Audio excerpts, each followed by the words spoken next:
이 요한복음은 다른 공관복음과 시작부터가 다릅니다. 공관복음은 예수님의 탄생부터 시작을 해서 그 그러니까 예수가 누구인가 하는 것들이 이제 쭉 기록이 되어지고 있는 것인데, 그런데 이 요한복음은 이 예수가 이미 하나님의 아들이시라는 것을 먼저 말씀하면서 시작을 하고 있어요. 그리고 이 요한복음 1장 1절은 굉장히 우리에게도 유명하고도 또 익숙한 말씀이죠. 창세기 1장 1절에서 태초에 하나님이 천지를 창조하시니라 라는 말씀이 있다면, 이 요한복음 1장 1절에는 태초에 말씀이 계시니라, 이런 말씀으로 이 요한복음이 시작합니다. 그런데 여기에 나오는 이 말씀이라고 하는 말이 그리스어로 로고스라고 하는 말인데, 당시 이 요한이 지금 이 글을 읽는 독자들을 대상으로 하여서 예수가 하나님의 아들이심을 믿게 하고 그래서 생명을 얻게 하기 위해서 이것을 쓰는데, 그러면 이 글을 받아서 읽는 사람이 유대인들도 있을 것이고요. 그리고 당시에 그리스 사람들, 로마 사람들도 있을 겁니다. 그런데 그 사람들이 가지고 있는 그 사상적인 배경을 볼 때에 이 그리스 철학에 대한 그런 것들이 그 사람들 사상 속에 있거든요. 그래서 예수가 하나님의 아들이라는 것을 가르쳐 주기 위해서 무엇으로 시작을 할까 할 때에 요한은 이 로고스라고 하는 단어를 가지고 예수를 설명하기 시작합니다. 즉, 로고스는 그 당시 헬라 철학에 있어서 신은 아니지만 그 신에 의한 어떠한 원리, 무언가를 지탱해주는 그런 원리 같은 걸로 쓰여지는 단어였어요. 말이라는 단어로도 되는데, 그래서 이 로고스가 계신다, 태초에. 그런데 이 로고스, 이 말씀이 하나님과 함께 계셨다. 그런데 이 말씀이 곧 하나님이다. 그가 태초에 하나님과 함께 계셨고 만물이 그로 말미암아 지은 바 되었으니 지은 것이 하나도 그가 없이 된 것이 없느니라. 즉, 하나님께서 그러니까 이 로고스 말씀은 곧 성자 예수 그리스도를 가리키는 것이죠. 그러니 태초에 하나님과 예수 그리스도 함께 계셨고, 그리고 이 모든 만물은 예수 그리스도를 통하여 창조가 되었다는 것을 말하고 있습니다. 그래서 우리는 정말로 하나님을 사랑하고 하나님을 바르게 섬기고 있는 우리들은 이 모든 세상을 보면서, 나를 보면서, 그리고 나와 함께 있는 이웃들을 보면서, 가족들을 보면서, 그리고 모든 세계를 보면서 하나님이 창조하셨구나, 그래서 하나님이 계시구나 하는 것들을 볼 수 있어야 하고, 또 그렇게 하나님을 경배하고 찬송할 수 있어야 하는 것이 우리 신앙인들의 모습이어야 해요. 좀 더 나가보면, 근데 이 말씀 안에 무엇이 있다고 또 설명하고 있냐면, 그 안에 생명이 있다라고 말씀하고 있고요. 그리고 이 생명은 사람들의 빛이라고 말씀하고 있습니다. 자, 예수님은 이 요한복음에서도 나는 길이요 진리요 생명이니 라는 말씀을 하셨어요. 그리고 아까 목적에서도 볼 때 예수를 믿게 해서 생명을 얻게 하려 함이라 라고 했는데, 이 생명이라고 하는 말이 이 요한복음 속에서도 참 많이 나오거든요. 그러면 길, 진리 이런 것들은 다른 철학에서도 종교에서도 추구하고 있는 것들이고, 길을 찾아 사람들이 정말 어떻게 하면 행복하게 살아갈 수 있을까라고 하는 그 길을 여러 종교들에서 다 찾고 있고요. 그리고 어떻게 하면 그 사람이 정말 사람답게 살 수 있을까 하는 그 진리도 수많은 철학자들이 그것을 찾아내려고 노력하고 있어요. 그러나 생명이 무엇인가, 그 생명은 어떻게 주어지는가 하는 것은 그 누구도 답할 수 없는 참 어려운 문제입니다. 그런데 분명히 말씀하시기를 예수님이 내가 생명이다 말씀하고 있고, 또 요한은 이 복음서를 기록하면서 이 로고스, 이 말씀이 곧 생명이다라고 하는 것을 전하고 있습니다. 그런데 이 생명이 사람들의 빛인데, 그런데 문제는 뭐냐면 빛이 어두움에 비치는데 어두움이 깨닫지 못합니다. 그래서 이 빛, 생명이신 이 빛을 증거해야 되는데 어떤 방법으로 증거하냐면 하나님께서 증인을 보내셨어요. 그가 누구냐면 요한이에요. 그러니까 여기 세례 요한, 이 요한복음을 쓴 사도 요한이 아닌 세례 요한이 이제 등장을 합니다. 그래서 구약의 마지막 선지자이자 신약의 첫 번째 증인인 세례 요한이 그 빛에 대하여 증거합니다. 그러니까 이 세례 요한은 빛은 아니고 빛을 증언하는 사람인데 그것도 왜 증거하느냐? 믿게 하려 함이라고 7절에서 분명히 말하고 있습니다.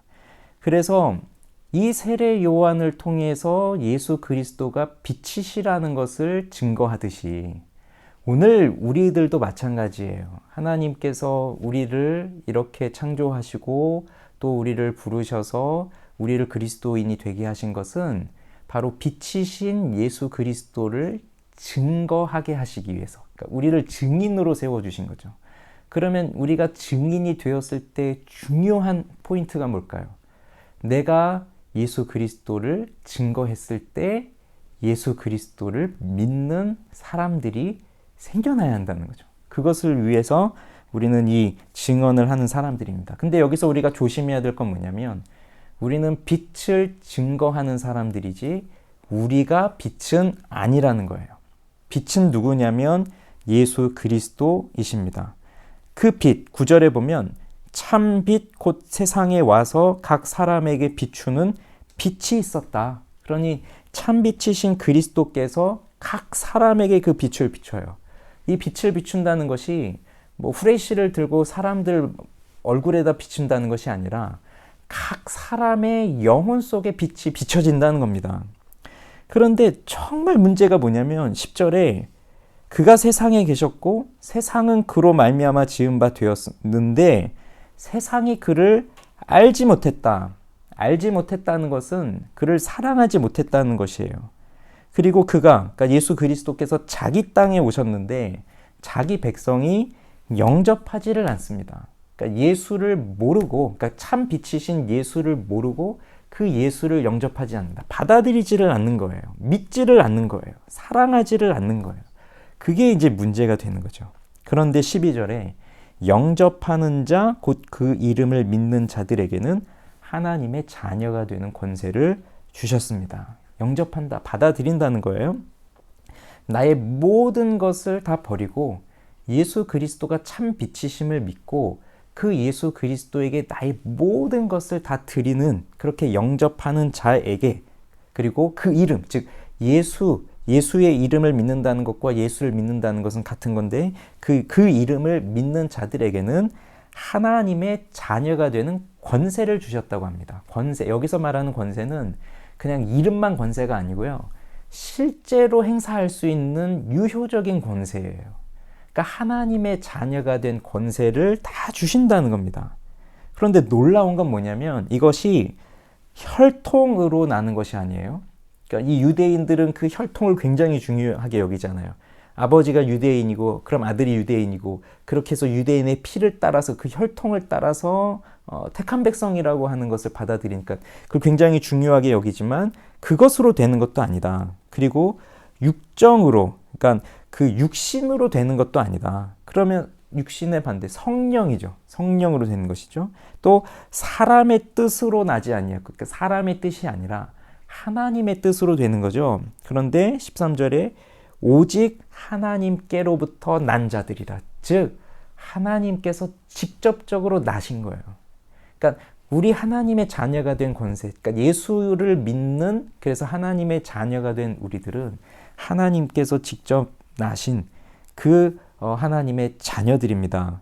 그런데 14절에 보면 말씀이 육신이 되어 우리 가운데 거하심에 우리가 그의 영광을 보니 아버지의 독생자의 영광이요 은혜와 진리가 충만하더라. 자, 그 말씀, 아까 로고스라고 했던 그 말씀. 요한이 이 로고스를 이야기하면서 당시에 그 헬라 사상을 가지고 있었던 사람들의 귀에 관심이 갈 거예요. 아, 로고스? 아, 그래.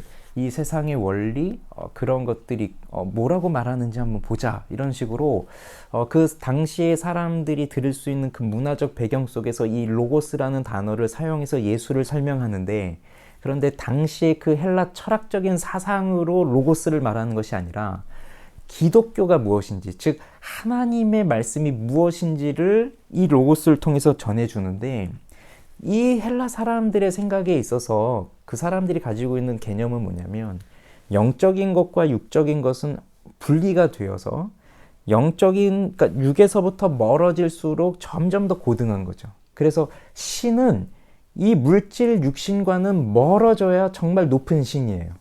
그리고 이 신에게서부터 멀어져서 육신, 물질, 눈에 보이는 것들로 더 내려갈수록 더 저급한 것이 됩니다. 그런데 정말 놀라운 걸 말하고 있어요. 로고스가 아까 처음에 1절에 보면 그 말씀이 계신데 그 말씀이 하나님과 함께 계셨고 곧 하나님이라고 했잖아요. 그런데 하나님과 함께 계시고 하나님이신 그 로고스가 무엇이 됩니까? 육신이 되었다는 거예요. 우리와 같은 이 사람의 몸을 입고 오셨다는 거예요. 그것은 당시 이 그리스 철학을 가지고 있는 이 사람들에게는 정말 놀라운 이야기입니다. 신은 물질과 멀어져야 고등한 신인데 그 신이 사람이 되셨다는 거거든요. 그러니까 그 말씀이신 예수 그리스도께서 육신으로 사람의 몸을 입고 우리 가운데 거하세요. 우리 가운데. 왜 그렇게 하실까요? 즉, 왜 예수 그리스도가 사람의 몸을 입고 이 세상에 오셔야 했을까요? 바로 하나님을 보여주시기 위해서입니다. 우리는 하나님이 눈에 보이지 않기 때문에 하나님이 어떠한 분이신지 잘 알 수 없어요. 그런데 예수님은 우리와 같은 사람의 몸을 입고 오셨습니다. 그리고 그 예수님이 사람으로서 어떠한 일을 하셨는지를 또 우리는 보았어요. 그리고 놀라운 기적들을 행하시죠. 그러면서 예수님이 보여주시고자 하는 것은 하나님이 누구이신가 하는 것을 보여주시는 거예요. 그런데 사실 지금 우리는 예수님을 직접 본 적이 없고 또 예수님의 얼굴도 모릅니다. 그럼 다만 성령을 통하여서 그 예수가 누구인지를 우리는 알게 되는데, 요한복음을 읽어보세요. 그러면 예수님이 어떤 분이신지 어떤 일을 하셨는지 머릿속에 그려질 거예요. 갈릴리 바다를 지나가시는 그 예수님의 모습이 그려지실 것이고, 물고기 5개와 보리떡 5개와 물고기 2마리로 5,000명을 먹이시는 그런 예수님의 모습이 그려질 거예요. 자, 그러면서 우리는 이 성경을 읽으면서 성령께서 우리를 깨닫게 하심으로써 예수께서 바로 하나님이시구나 하는 것을 우리에게 가르쳐 주시는 거죠. 그래서 수많은 기적들을 예수님이 베푸시는데 모든 기적을 여기에 기록한 건 아니고 몇 가지 선별된 기적이 여기에 기록이 되어 있고, 그러면서 그 기적에 대한 해설로 예수님의 설교가 기록이 되어 있고, 그러면서 그것에 대한 사람들의 반응과 고백이 이 속에 담겨져 있는데, 그것을 통해 예수가 정말 하나님의 아들이다라는 것, 그러니까 하나님이 누구시다 하는 것을 우리 가운데 정말 보여주시기 위해서 그렇게 예수께서 사람의 몸을 입고 오셨어요. 그걸 생각해 보면 너무나 놀라운 은혜입니다. 그러면서 그것을 하기 위해서 요한이 왔고, 요한이 그 예수 그리스도를 보면서 보라, 세상 죄를 지고 가는 하나님의 어린 양이로다 라고 분명하게 말합니다. 그러면서 이제 이 1장 뒷부분에 가면 예수님이 제자들을 부르는 모습들이 나오는데, 이것도 공관복음에서 제자를 부르는 모습과는 좀 다르게 나와요. 근데 여기에서 분명하게 말하는 것은 예수가 누구냐? 바로 하나님의 아들 메시아이다라는 것을 처음부터 밝히면서 시작하고 있는 것이 이 요한복음입니다. 그러니 예수가 하나님의 아들이라는 것을 믿지 않고 있는 그 수많은 사람들에게 태초부터 계셨던 그 말씀, 하나님과 함께 계시고 하나님이셨던 그 말씀이 육신을 입고 이 세상에 와서 우리에게 그 하나님이 누구이신지를 보여주면서 수많은 기적을 통해 하나님의 역사를 보여주신 그 예수가 바로 우리를 구원하여 주시고, 그럼으로써 우리에게 그 영적인 생명을 주심으로써 참 길이요 진리요 생명이심을 보여주시는 참 하나님의 아들 예수 그리스도다라는 것을 가르쳐주는 것이 이 요한복음의 시작입니다. 그 빛이신 예수 그리스도를 깨닫지 못하고 있는 오늘날의 어두움을 보십시오.